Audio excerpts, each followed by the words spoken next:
Let's go do target 5. That one really had a really interesting profile. Target 5 is really unique to all the other dive sites because it's surrounded by a small group of islands or cays. These islands not only give us protection from the weather, but they could have also offered our treasure subs safe harbor. Fingers crossed this is it. I like it. Yeah, let's get out there and dive. Absolutely.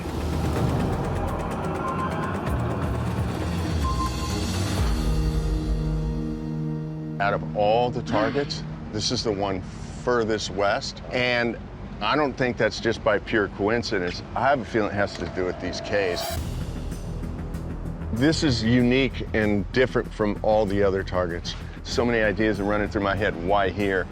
Were these hideouts? Were these drop-off points? If I was in a sub and we wanted to make an escape or whatever it is, I would definitely go to that island. You're really isolated, but you still have these little islands, these little cays. Yeah. You get protection, a little reprieve maybe. So I like it.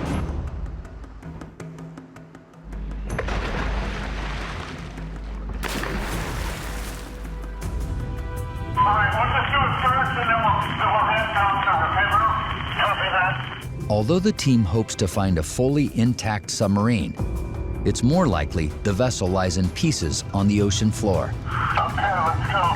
Copy that. Because of this, Daryl and Steve carefully search the ocean floor for any clues or debris that could lead them to their target. Even broken sections of a U-boat could be large enough to be the source of their magnetometer hit and still hold Nazi treasures. What are you guys seeing down there? So far, nothing. All right, you ready to keep moving? Okay.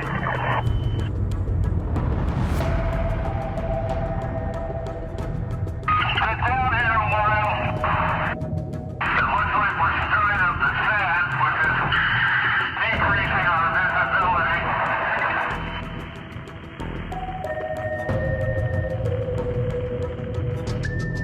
Hey, Daryl, come check this out. Yeah, I'm on my way. What the hell's that? I'm not sure what it is. That's really weird. What is it? Looks garlic, but there's something on it. Holy crap! You know what this is? That's definitely a life vest, brother.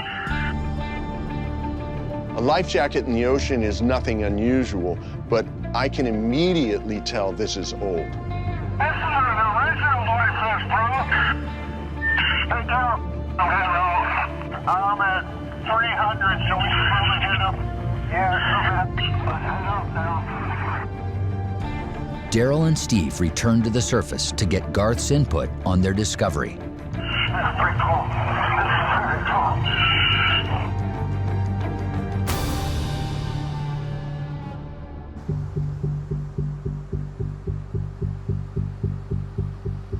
cool. Lay it out, man. Let's check it out. It was like a flag waving to us. Yeah.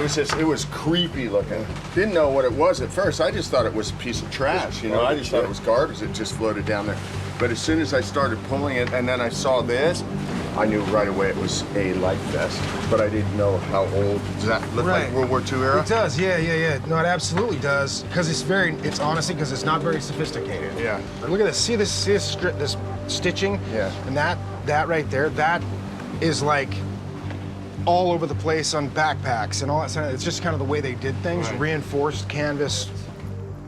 Based off the stitching and the canvas material and the straps, this life jacket is consistent with World War II technology. Whether it came off a U-boat, well, that's too hard to say. I say we're on a roll. Let's get in the water. Let's see what we find there. Well, I'm totally into that, yeah. Encouraged by their discovery, Daryl and Steve resume their dive to search for the wreck where the life vest may have originated. They've also yet to find the source of their magnetometer hit.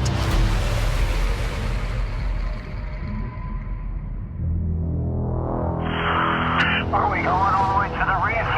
We're going that way.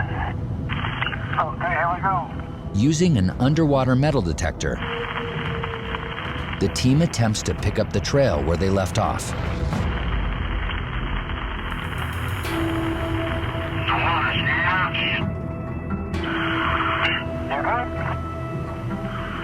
I don't see anything sticking out on the top of the mound.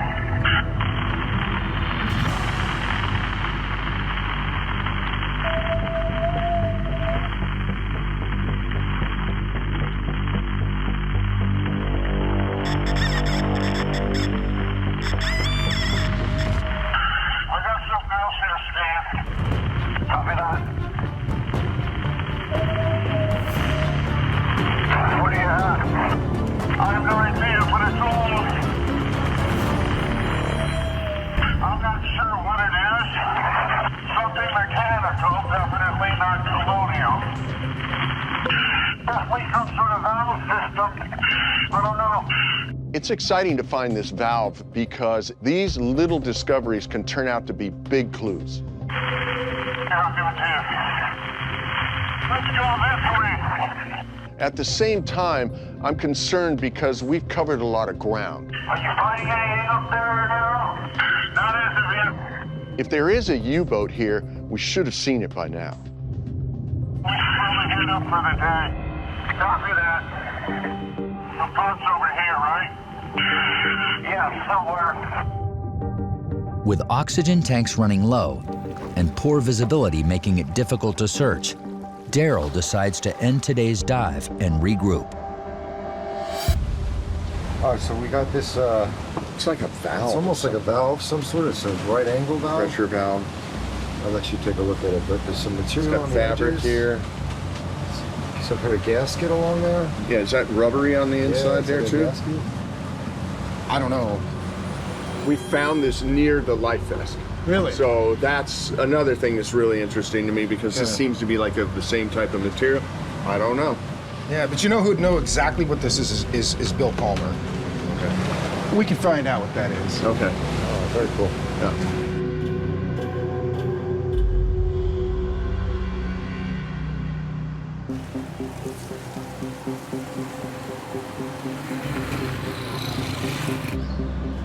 Later that afternoon, Garth meets again with renowned wreck diver Bill Palmer at the team's base camp in Monte Cristi. I got something here that I'll be honest with you, I have no idea. You know way more about this stuff than I do. Do you have any idea what that is? Now, let me take a look-see. It looks familiar to me.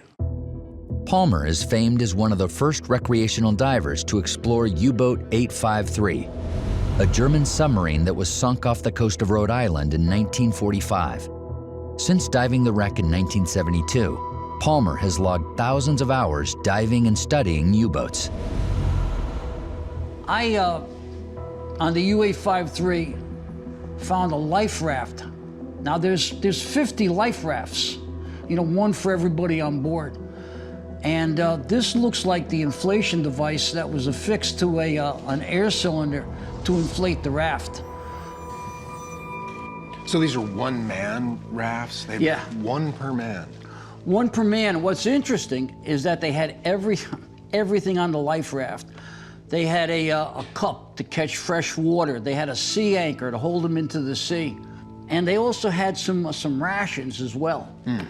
So yeah, I mean, it was definitely a one-man deal, which would sustain them until hopefully rescue.